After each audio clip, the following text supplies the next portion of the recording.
Hello and welcome, everybody. Give it a second here while people start streaming into the room, and then we'll get going.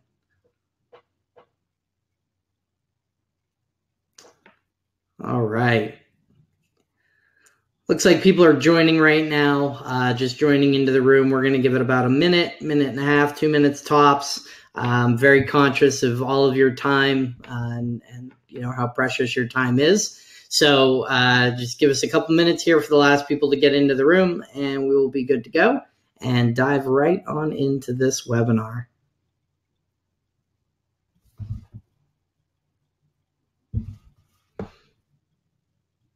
For those folks joining right now, just letting you know, we're letting the last couple people join here. I can see folks streaming into the room right now. So as soon as we have everybody join, or at least most people joined, and give them a minute to get in the room here, we'll get underway.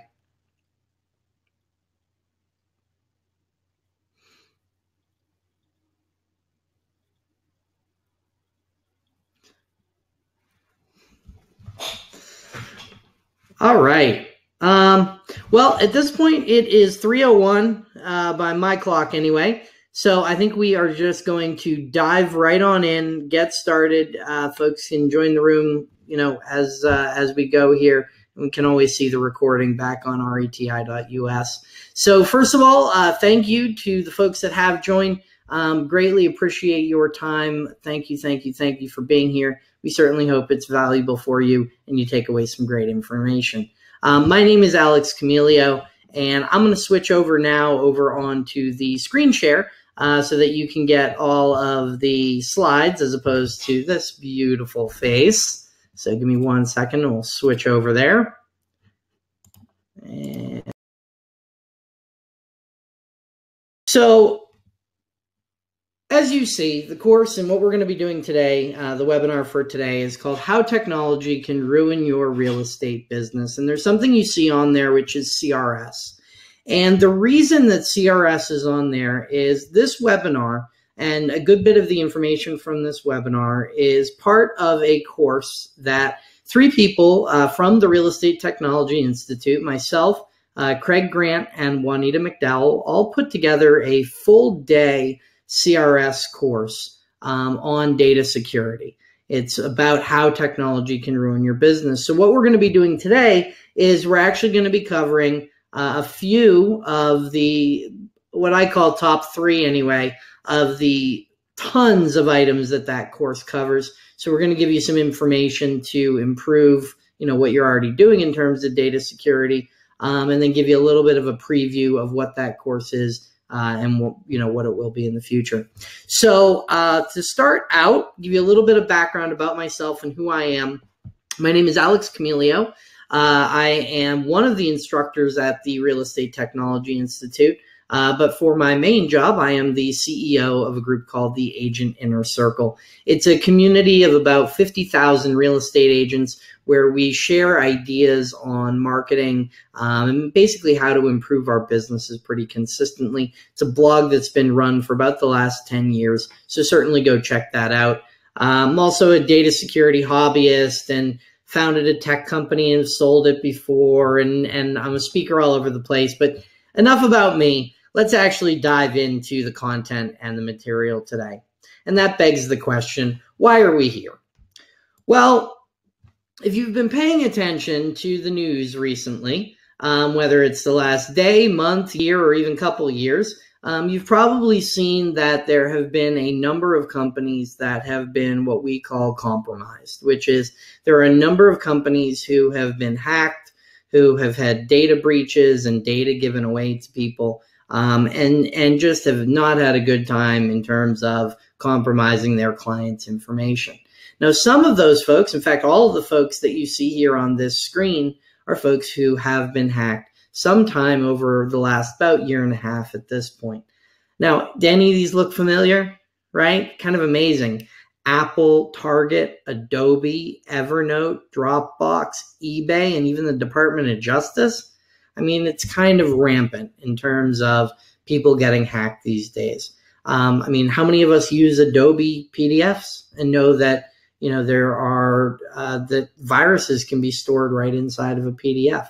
How many of us are Apple clients? How many of us, have used Target and knew that they released some information? Or maybe you've even read the article last week or the week before about Keller Williams and how Keller Williams as a franchise has had their, I believe they said their network was hacked, and they compromised a lot of their agents and their previous agents' information, including anything such as passwords and social security numbers. So it's really becoming rampant and really getting into the situation where we need to be serious and really have a focus on protecting our information and our clients' information. Now, we might think that a lot of these hackers are after the groups that I just put, right? The Target, the Adobe, the Apple, all of those big organizations.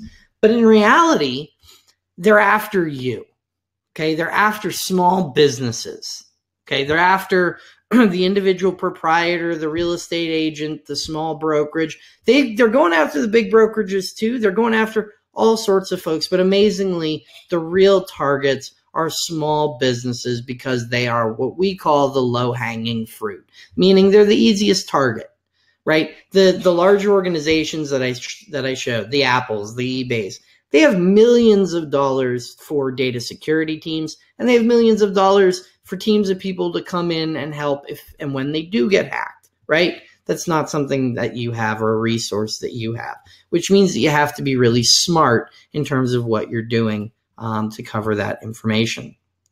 So how bad has it really gotten? Well, I hate to tell you, but every day nearly 1 million pieces of malware are released onto the internet, and it has you in their sights. And I really do mean you in terms of the small business owner. And the reason I say small business is every day, 30,000 consumers and small businesses are the victims of identity theft, credit theft, malware, and viruses. 30,000 consumers and small businesses a day. And that's in the US. Okay. So obviously they're targeting consumers and small businesses, but why are they targeting real estate practitioners? Maybe even more so than just your regular small business. Well, there's a few reasons. One is that a lot of real estate agents believe that they're quote unquote below the radar, meaning they're not a Target or an Apple or an eBay, right? They're not a company that people are going after. Well, that's not true at all. In reality, it can mean more money for hackers in terms of small business, because when they get a hold of the information, it's not just like they're stealing out of your wallet. They're stealing all of your clients' information. And many times that's just as valuable, if not more valuable, than the stuff they could steal directly from your group. As I said before, large corporations have more money to invest in cybersecurity. And the other piece to this is when small businesses are targeted, oftentimes they're targeted simultaneously. And what I mean by that is when a hacker is writing something, a piece of code to go after a group, to go after a piece of information or credit cards or social security numbers or things like that, there's a couple ways of going about that. The one option is you can go after, the Apple or the Sony or the groups like that are big groups where you're going to get a big payoff, right? But the problem is that those groups are not similar to any other groups that are out there. They run very much on their own infrastructure. They run, very much on their own systems. But when it comes to small businesses, how many small businesses are running WordPress sites? Or how many small businesses are all using the same credit processing system? Or how many small businesses are all using the same types of tools or types of technologies? So what a lot of these folks are doing and these hackers are doing are realizing those commonalities between small businesses and then going after them and targeting them that way. Now, the other reason as to why real estate and not just small business is that real estate stands out in terms of the type of business that you are, meaning you process large one-time transactions, that seems like a lot more interesting to me to go after than something else, than what a hacker might go after otherwise. The other piece is that you collect and in a lot of cases store confidential information. You know, in the process of buying a house, you have to give a lot of info. You know, your social security, how much money you're making. There's all sorts of information that you're giving out. And in reality, when agents are storing that, it's putting a target on their back, because not only is it a large one-time transaction, but they have all that confidential information and a large amount of confidential information per client. And that information is incredibly valuable to hackers. And it's valuable in a few different ways. So one of the ways it's valuable is on what folks call the dark web, is they can sell social security numbers. They can straight up sell credit card numbers. We see it all the time. But there's sets of information to hackers that are maybe even more valuable. So it used to be, you know, if someone, say, is robbing a house, they'd go and check out the neighborhood and sort of case the neighborhood and see what's going on. In today's age, though, think about if you sell vacation homes, second homes, things of that nature, and you start getting emails that say things like, you know, I'm only going to be in this house from, you know, this month to that month, and the rest of the year it's going to be open, or I might be renting it. Well, now I know when you're not there. And an email that says something like, oh boy, that, you know, beautiful whatever Picasso I have will look great over the mantle. Well, now I know, you know, the financial stability of those people and what sort of things that are in those houses. A lot of times hackers, when they're taking over email accounts or things like that, are not necessarily going in, taking it over in a way where you know about it immediately. A lot of the times what we're seeing is that they get in and they sit and they watch and they collect information over time, as opposed to just getting in and immediately trying to do something. Okay. Now, what are the consequences for this? And I think that's something that you really should pay attention to, because it's a reason to enact a lot of what we're going to be talking about today. The first is a ruined transaction. You know, any ruined transaction, I'm sure that hurts all of our bottom lines. But long term, it can damage our reputation. It can, you know, if something happens where it ruins one transaction and that becomes very public, it could turn into a string of, you know, downgrade in your reputation because something happened. The other one is lawsuits. You know, we've seen lawsuits filed by angry clients, lawsuits filed by other companies for copyright infringement. We've seen all sorts of stuff like that happen where folks have had to pay serious amounts of money, tens, if not hundreds of thousands, if not even millions of dollars. In fact, one of the VA groups just got, they have to pay back 1.1 million, and I won't dive too much into it, but it can ruin your business pretty substantially. And the last is government sanctions. If you're found to have stored information in the ways you shouldn't have, that was against your state laws and things of that nature, there can absolutely be government sanctions and all sorts of other repercussions that end up happening. So something to pay attention to. Now, as I mentioned at the beginning, this is for CRS a full day course. So we have tons and tons of material of things that you should be using to protect yourselves. However, for today, since it's a webinar and since we have a shortened time frame, we're going to cover a few of, I would call them my favorites, but a few real standout ones that can help you in your business today. And then we'll give you an idea of what some of the others are after that, and what some of the others are that you should, you know, start thinking about. Now, step one, and the first thing that we recommend for absolutely anybody, is to set up a data security policy. And this is whether you're a broker, broker owner, or whether you're an agent. And what I mean by that is you really should be setting up a plan, some sort of policy for how you're going to deal with information and how you're going to deal with the security of the information that you're storing. Okay. Now, interestingly enough, every state in the United States, every state requires that every brokerage have some sort of data security policy on file. In Massachusetts, it's called a WISP, a Written Information Security Policy. In some states, it's called a Data Security Policy. In some states, they have slightly different names for them state to state, but absolutely every state requires that every brokerage have one of these security policies on file. So if you don't have one, you certainly need to be getting one. And the other thing that we say, though, is that these policies should not just be for the group.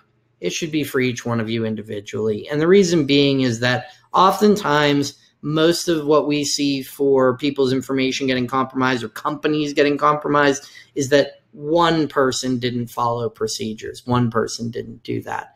And that's why we say step 2 is follow your policies. So some of the biggest data breaches have occurred not because policies weren't in place, but because people didn't follow them. And one of the best examples of this is Sony.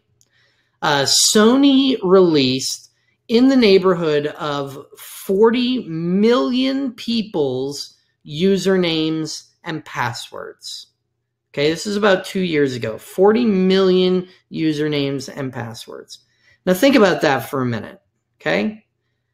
Most of us would think, oh, it's Sony. It was some crazy hacker that was able to get in, that was on and on and on. Not at all. How it actually happened was one of the Sony employees clicked on one bad link in one email that allowed someone to get into the network, and it was history from there. 40 million usernames and passwords. Now, Sony storing passwords in plain text, that's a whole nother issue, and we don't need to get into that. But we've seen a lot of cases where folks release usernames and passwords. And what do hackers do when they get a whole list of usernames and passwords? Well, a lot of folks use the same username and same password, or at least the same password, across a lot of different of their accounts, right? They reuse that password over and over. So if Sony releases those 40 million usernames and passwords, as a hacker, the first thing I'm going to do is go take every one of those emails and try those passwords on those email accounts, and immediately I'm into at least a small, if not a very large percentage of the people in that group, which is why we're going to lay the groundwork for this data policy, and we're going to cover a few of them that you need to include in that policy and plan for your security. But that's why we're going to start with password protection. As I mentioned, that hacker that gets that password and goes out and uses it everywhere else, well, that now means that you have to have strong and different passwords across all of your accounts. Now, I know that sounds like a bit of a nightmare. Trying to remember, 60 different passwords to all the different accounts that we have to log into. But we're going to teach you a couple tricks today to be able to handle that. And so let's dive right on in and kind of talk about passwords for a second. Okay. So first of all, let's think about powerful passwords or passwords that are weak or repeated. Okay. And let's think about what weak means. The password you see on the left, for example, Aquarius, okay? The laptop that I'm sitting with right now, and it's not some crazy, over-the-top, powerful laptop. The laptop I'm sitting with right now can get by Aquarius in 9.08 minutes if it's a password that's like that. So if your password is a capital letter and rest lowercase, no numbers, no special characters, no nothing, 9 minutes. Okay.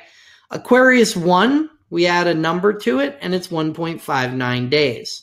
Now I should mention something, which is that if I'm a real hacker and I'm going after that set of information, I'm not just doing it with one little laptop. In reality, I've strung together hundreds, if not thousands of computers to all be doing this at the same time. So these 9 minutes and 2 days and things like that drop significantly. They go from that 9 minutes to literal seconds with a hacker who really knows what they're doing. Okay. So now we go to Aquarius with a special character in it, and it's 19.24 years. And now we do AQU57AR and we break it up this way, and it becomes 17 million.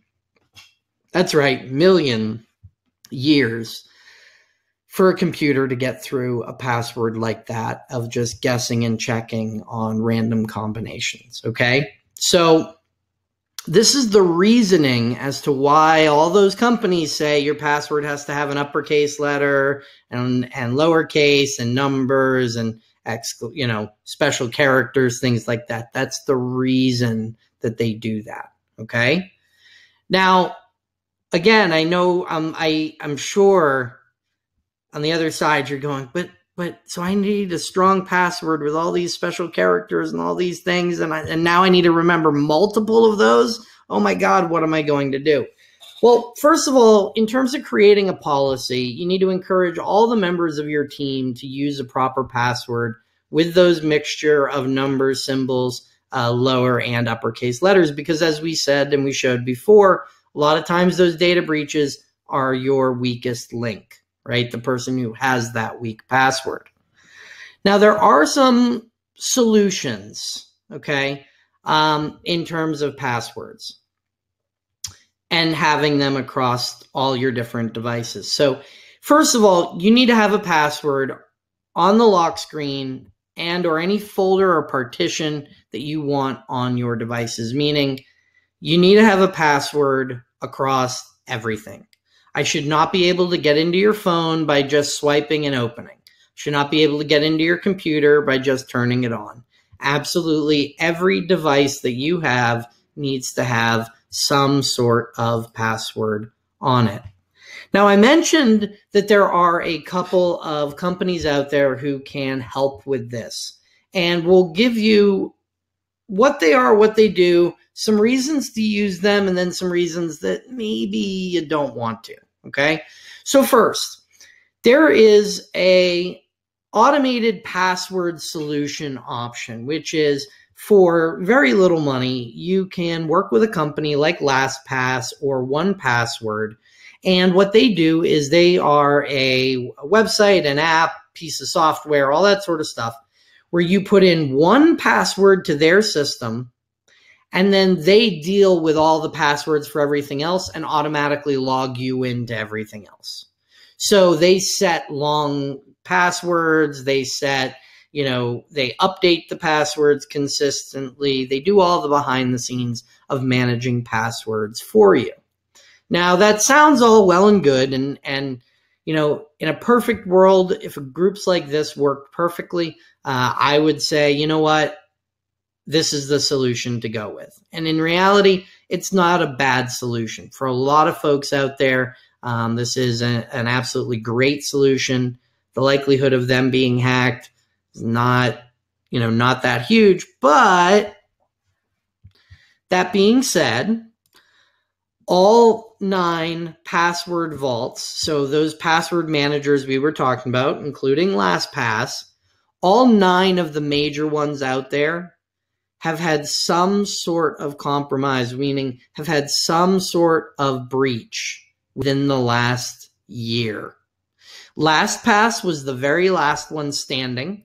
They for years and years and years had no breach whatsoever. And then within this last year, they had one. It wasn't huge, but it was a breach. But just keep in mind that there are some inherent risks to storing all of your passwords in one place. If you forget the password to LastPass or 1Password, you're screwed. I mean, sorry for the language there, but I mean, really, if you lose that one main password, you're not in a good spot. The other thing is putting them all in one place leaves that door open where if someone's able to get into that one account of yours, well, they can get into everything. So it's just something to keep in mind in terms of that. But I'm not just going to leave you hanging here with no solution, okay? So how do we come up with the quote-unquote unhackable password, which means a manual password that's both safe and different for every account? And last I checked, they haven't been able to hack my brain, but maybe we'll get there in the near future. Okay, so what you do is you start with what we call a base psychology manual password method. And I know that sounds long, but it's going to be really simple here as we break it down. Okay, so the base, your base password is the same on every single site. Okay, so you're going to start with something that's strong. 2, capital S, R, number, percentage, M, dash. Okay, and it's one strong thing. Now, this might be a little outlandish for, something that's strong, but my point here is you can remember one password, right? So that means you should be able to remember one base, right? One just small set of text that includes random numbers, letters, caps, and lowercase, okay? Then, for each different site, this is where the psychology kicks in and what you think of each site. So, for example, if I'm logging into Facebook, my password might be 2SR number percentage M dash Zuck. If I'm logging into Google, it might be Google. It might be Gmail, okay? If I'm logging into AOL, it might be AOL 1984, because that's when they started. Now, each one of these endings, the reason this psychology works is that it has to be personal to you in terms of when you look at the website, what does the website make you think of? And the reason that works is it works just like flashcards in terms of studying for school. When you were studying for tests, you had that flashcard, and you'd look at it and it would immediately remind you of the thing on the other side. Well, the websites themselves turn into the flashcard, okay? So that's how the base psychology password trick works. Come up with that strong base, and then you add a piece to the end of it to make sure that it's different for every site. And those are just referenced because it's the first thing you think of when you think of that site. Now, we know that it gets a little bit trickier, okay? Because we add, every now and again, you run into companies who make you update your passwords once a quarter, once every 6 months, once a year, all of that sort of stuff. So what we do is at the end of which you can add Q1 or Q2 or Q3 and a year to the end of it. And again, you know what quarter you're in, you know what year it is. You don't really have to remember that. You have the flashcard piece, and you have the one thing that you remember the whole time. Now you have passwords that are strong, different for every account that's out there, and can be updated consistently over time. I'm currently managing, it's kind of amazing. I'm currently managing 63 different passwords doing it this way. Because that strong base is there, it protects against dictionary attacks. It prevents against a lot of attacks. Because these trailers are there, it prevents against using them on multiple sites. And because of these end pieces, it gives you, when it is, and allows you to update those same bases based on the time of year. Okay? So hopefully we've given you the password, what I call the quote-unquote unhackable password trick, so that you can remember lots of different passwords for your accounts without having to use LastPass or one of the password vaults. Now, that being said, it might be a little overwhelming to do that. And for the folks that it is just way too overwhelming, you know what? Go ahead and use LastPass or one of those, or 1Password is another great one. They're not bad resources. I just, when we're looking at data security, we want to give you both options, okay? So that was step one in your plan of having a good password, a strong password, and making sure everyone in the group is abiding by that and using that. Now, the next one, and the next thing that you need to add to your policy, add to your plan, is some sort of antivirus and malware protection. So the antivirus program you choose to protect your computer and devices is one of the most important purchases you will ever make for your business. As we saw before, people and businesses have gone out of business simply because of data breaches. I mean, it can really, truly destroy your business by not doing that. So a lot of people want to go with the free or, things like that for antivirus programs. But in reality, it's probably something you should pay for. And not only that, but it should be on every device, meaning you need to have antivirus and anti-malware on your phone, your tablet, your laptop, your desktop, any device that you can put it on, you should put it on. And let me dispel a few myths while we're at it. Apple computers can absolutely get viruses and malware. In fact, lots of groups are out there targeting Apple computers for that. And the reason being is, the reason the myth started was years and years ago, Apple was such a small percentage of the market that hackers didn't write code to go after Apple equipment. And that's why they got the myth that you never get viruses, you never get that, because there weren't as many viruses out there going after Apple devices. Well, guess what? Now that they are the titans that they are, and they really have that critical mass, you can be absolutely sure that hackers are not only targeting them, but targeting them successfully. In fact, almost every update you get for your Apple devices is because of some sort of hack. And if you want to have fun at some point, head over to YouTube and run a search for things like iPhone bypass lock screen and see what ends up coming up. So you absolutely need to have virus and malware detection software on every single device. Now, we recommend a number of different ones here. AVG Pro, Avast, Kaspersky, and Malwarebytes are our top that we recommend. Now, Kaspersky, I know, even this morning I was on the fence about leaving it or not with all of the recent news and information that we've heard about Kaspersky. What we look at when we recommend antivirus and anti-malware and malware protection is we look at the independent researchers. There are a group of independent companies out there who will test and do heavy testing of all of these and give them different grades. The ones here are year after year after year the best in terms of independent testing groups. They are also ones that will work across all of the devices you see up at the top here.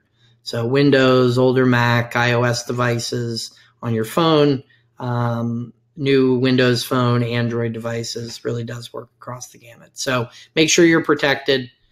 Now, in terms of what I said before, which is one of the best purchases, you have a few options, which are, there are some free solutions out there, one of which is called Avira, A-V-I-R-A. It's a great tool. That's a free option. But in reality, when we're talking about something that is as pertinent and important as you and your client's information, spending that little bit of extra money to upgrade and to get something that is really, really going to protect you and go above and beyond to protect your devices, we absolutely recommend doing that. Individual antiviruses, you're looking at about $25 a year. Individual full protection or comprehensive endpoint protection, you're looking at $75 to $100 a year. Those are what we recommend. But again, look at the one, look at, Malwarebytes or look at Avast, see what their plans are and what makes the most sense for you, but don't be afraid of spending money on this, and absolutely do not skimp on this. This is not something that you can, save money at. There are plenty of other places to save money. This is not one of them. This is something you need to do to protect yourself. Now, the third, so that was the second in terms of a plan, having a policy and a plan for that either your brokerage, your group, or just yourself is running some sort of antivirus and malware. The next big one is your email, because we all use email. In fact, in many ways, email runs much of our lives. And email is one of the after weak passwords is one of the most susceptible places for people, compromising information. So we're going to give you a few email security tips, although I couldn't cover all of them today, so we're going to stick to the most important ones. First one, and this is one that Craig Grant gives as a recommendation, which is that anytime you sign up for anything online, that adds emails to your inbox, right? A lot of times it's spam or promotions or things like that. So something we do and recommend to combat that is to actually run 3 different email accounts. And I'm actually at a couple more than that right now, but to run multiple email accounts and do it purposefully. So one email account is your business account, and that is just for business. That's all it is, okay? The second account is your personal account, where you're emailing your friends, maybe you're signing up for personal services, personal life stuff. And then a third account, which is what we jokingly call our spam account, which is if I need to, sign up for a site to get a report or get a something, and I don't really want to give out my main business email, but I still need to verify it against an email, you run a third email that you check maybe once a week, or you check a little less often than the other two, your personal and your work email. Usually those things will cut down on the amount of spam and the amount of emails that you're getting into your inbox. Now, the reason I say that cutting down on the number of emails you're getting into your inbox is so important is that our top security tip when it comes to emails is to slow down. I cannot tell you how many times I've heard from people who, clicked on a bad link or got a virus or something like that. They knew the moment after they did it. They went, oh no, shoot. I clicked on the wrong, I clicked on something I shouldn't have, or this email doesn't really look right, or things like that. So first of all, slow down, take your time going through them, because emails really are a susceptible point. The next one is to employ common sense. I know the old joke, common sense isn't so common, but really kind of think about it when you're opening your emails. Is there a reason these people should be emailing you? Have you interacted with a site before? Is it an email that you're expecting to be getting? All of those sorts of things are very, sort of commonsensical things to pay attention to. But some of the ones that aren't are never provide any personal data over email, and if you do, encrypt it. Meaning if you're sending, a application to a bank for something, sending it over open email is a pretty terrible idea, okay? There are ways to encrypt emails. There are ways to send emails in secure manners. So we'll cover that a little bit, and we cover it in a lot of depth in the course, but just be cognizant that personal information sent via email is a bad method and a bad way to go about it. The next one is disable all non-security email notifications on social media sites. So a lot of times you'll get a notification from Facebook that says so-and-so did this or so-and-so did that, or new notice from whatever. Hackers and spammers have gotten really good at making emails look like they are those emails and getting you to click on them. So what you can do is in your social media settings, you can go in and say, I want to only get email notifications on security related items. Your password's been updated. Did you really mean to sign into this account? Those sorts of emails are the only ones you really want to be getting from your social media avenues, okay? The next one, and this is a tough one, is do not click on links from 1, financial institutions, 2 is unrecognized senders, and 3 is recognized senders without taking a second look. Clicking on links in emails can 100% open a virus. It's amazing what you can do simply by getting somebody to click on a link in an email. For financial institutions, we recommend going directly to the financial institution website, logging in and doing whatever you have to do through them, or placing a call to the representative there, but not actually clicking the link that's in the email from the financial institution, okay? The second one is unrecognized senders. So if you're getting emails from people you don't know, previewing them, opening them, not necessarily the worst thing, but don't click on links from that unrecognized sender. And then the third is recognized senders without taking a second look. It's become easier. It sort of goes back and forth, but there are ways where someone's email, like say my email account, got compromised, got hacked, somebody got into it, and they started sending emails from my email account. Well, you get it, and it's me. I mean, it looks like I sent it because I did. It came from my account. But the link in there might not be good because my account might have been compromised. But if, you know, the text doesn't look right, you know, if the written piece of it doesn't look right, you might call me and say, hey, Alex, did you mean to send me this email? Did you mean to, you know, do those sorts of things? So again, recognize senders without taking a second look. You want to be very cognizant of and pay attention to, you know, what links you are clicking on in your emails in general. So it all kind of comes back to that: slow down, pay attention, really look at what you're doing, okay? Now, the next thing is to stop receiving emails. There are a couple options. So if you first know the sender, meaning you've been getting the same email, promo email from this group for the last forever, and you just want to unsubscribe from their list, clicking on that unsubscribe link and going through it that way is a good way to go. You can also send them, if you don't want to click a link, you can also send them an email saying, please unsubscribe me from this list, and they by law have to unsubscribe you. So there's a way to unsubscribe without clicking the link if you need to. The other option is if it is spam, if it is a company that's emailing you, and when I say spam, I want to be very, very clear, okay? Spam does not mean promotional emails that I maybe signed up for at some point and don't want, okay?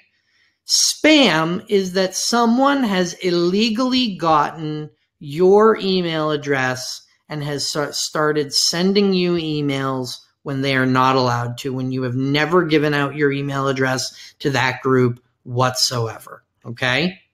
Now, the reason I draw that distinction is if you click on spam or block from within your email account on whatever email that is, if it's a legitimate company, it actually hurts them a little bit. It hurts their reputation and their ranking within the email providers that are out there, and it means that their emails are less likely to make it to your inbox. So marking something as spam actually does injure the company. So only mark it if it really is spam, right? Otherwise, unsubscribe.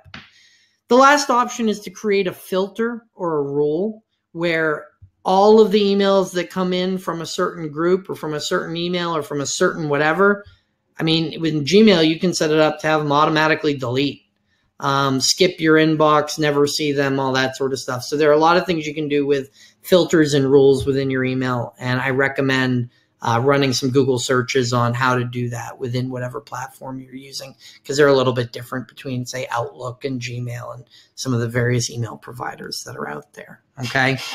So those are the three big ones that we're going to give you today. I'm going to give you one more quick little story about public Wi-Fi. This isn't necessarily part of the plan, but it's certainly one that you need to know about, think about, and then something you might want to include into your planning, which is this. So you know how your phone automatically connects to your home network when you walk into your house, right? You have your Wi-Fi on, you walk into your house, and I already automatically have Wi-Fi because my phone knows that Wi-Fi location and it automatically connects.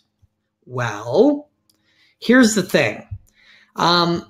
We've been able to figure out a device and a way where, Say I have my phone in my pocket and I'm walking through a hotel, an airport, a conference center, a coffee shop, whatever it might be.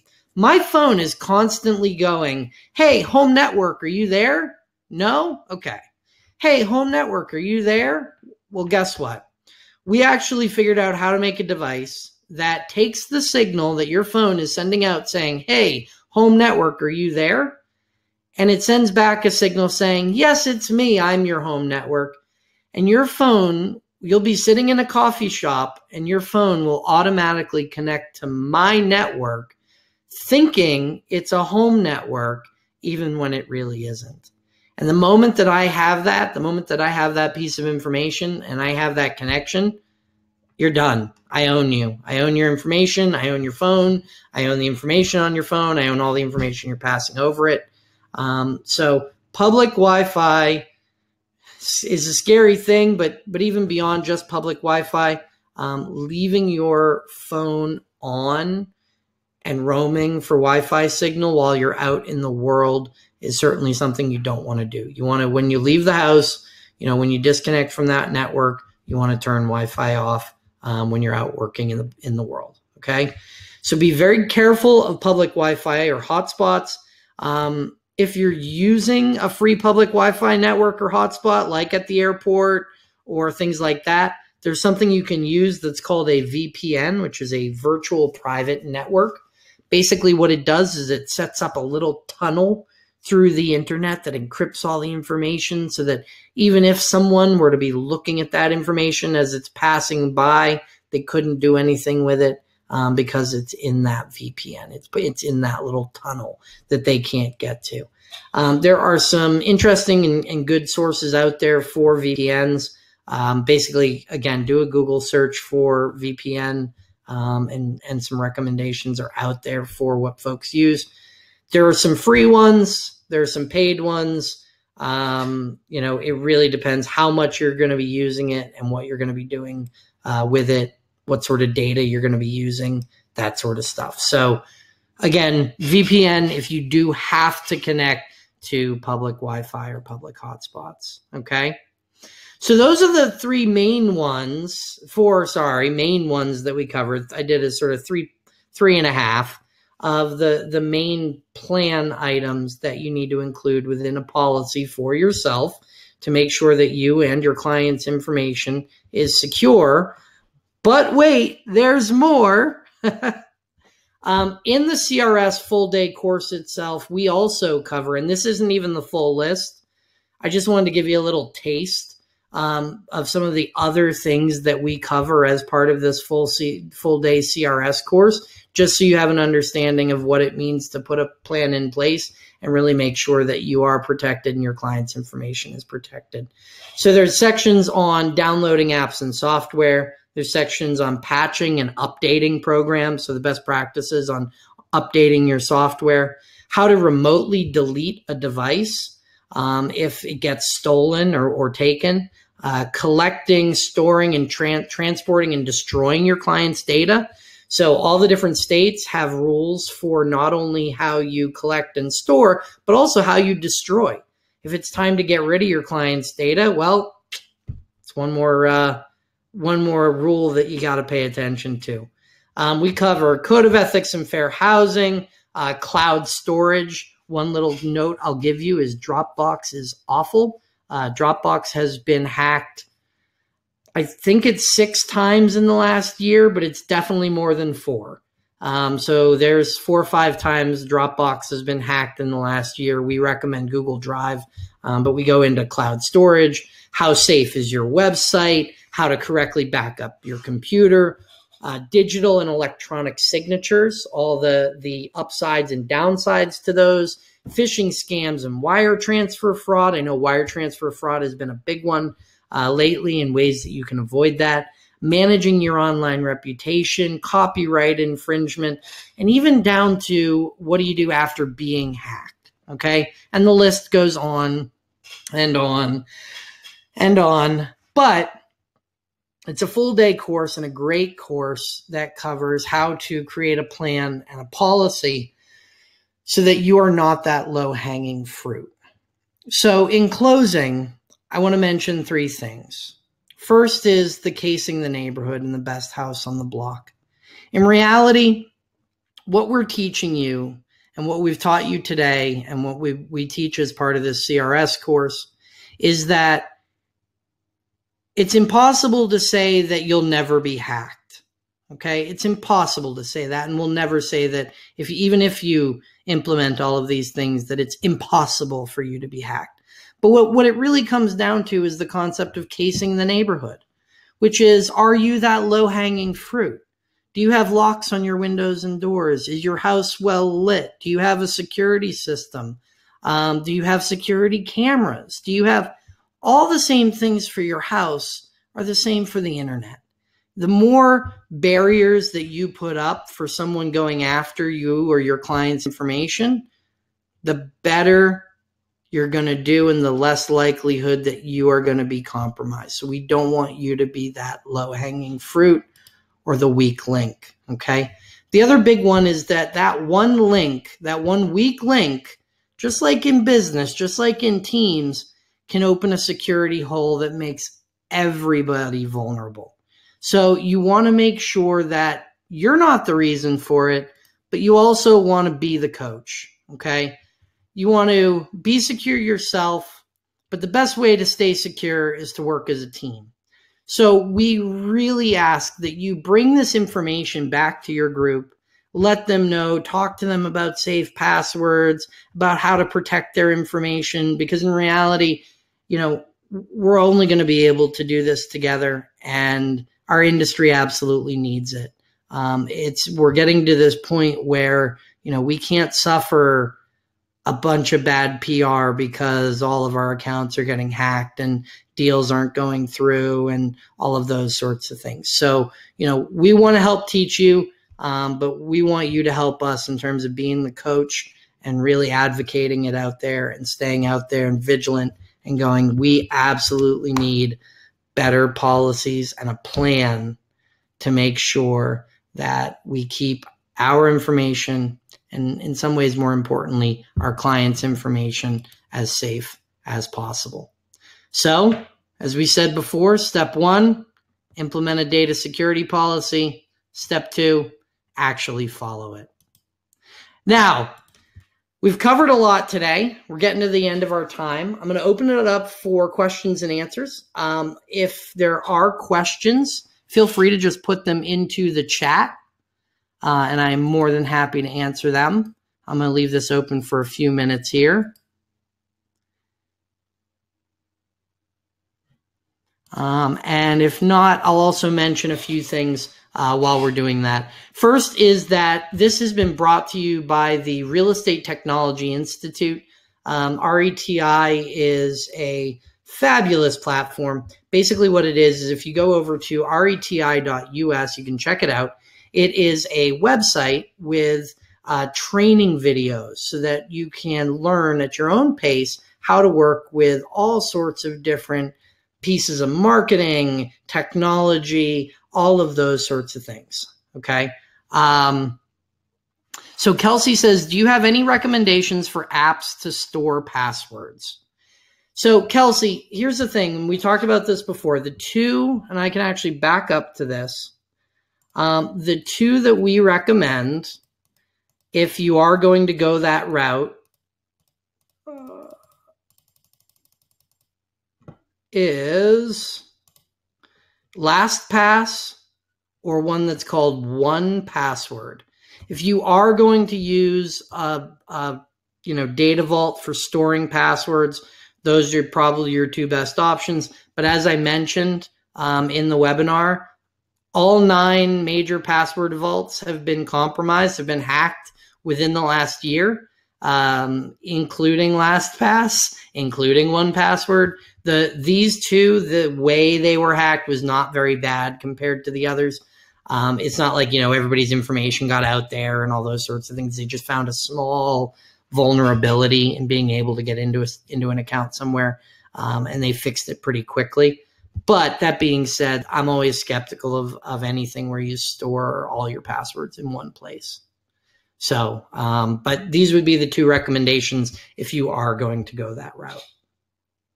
So as I was saying about reti.us, it's a fantastic site. It has a ton of training material. We have over 600 videos where you can learn, like I said, everything from marketing to technology to data security to, and there's 5 of us that all contribute content.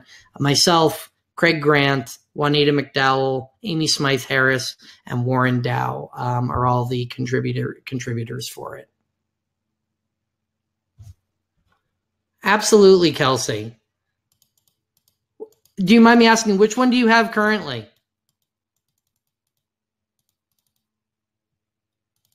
Oh, actually, I'm going to go back to the beginning here so you can get my contact information. There it was. So if passable, okay, yeah. They're another one. They've had some issues in the last year. LastPass really was the very, very last one. Funny enough, the last one to get hacked of all the different ones out there. And 1Password is the one that CRT Labs and the NAR group is recommending. Those are the two they recommend as well. We're all sort of in the same realm on recommending password vaults. Now, reti.us, as I said, great site. There's a trial. You can check it out. You can get a taste of what sort of content is there. Lots of agents absolutely love it as a way where they can learn technology and marketing at their own pace, because there is such a wide variety of videos and video content there. And that's where this webinar will end up being stored. You can go see all of our webinars. I think we're up over 50 now, but go see all of those webinars on reti.us if you have a subscription, obviously. That being said, my name is Alex Camelio. I am the CEO of a group called the Agent Inner Circle. My email is alex@agentinnercircle.com, and I'd love for you to check out agentinnercircle.com as well. It's a great site, a lot of free content, just sort of a great blog site with, I guess the best way to put it is when we write blog content, it's not just sort of theoretical. We write blog content and then give some sort of template, giveaway, action item list, really, actionable items that go along with the blog post. So it stands out and it's a little bit different. All right. Well, I don't think there are any other questions right now. So I'm going to close it down for today. Thank you all for your time.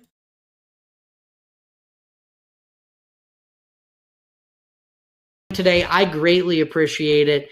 From everyone at the Real Estate Technology Institute, we thank you for joining this webinar. Absolutely go check out reti.us. And this has been Alex Camelio, CEO at the Agent Inner Circle. Hope you have a wonderful day. Thank you so much.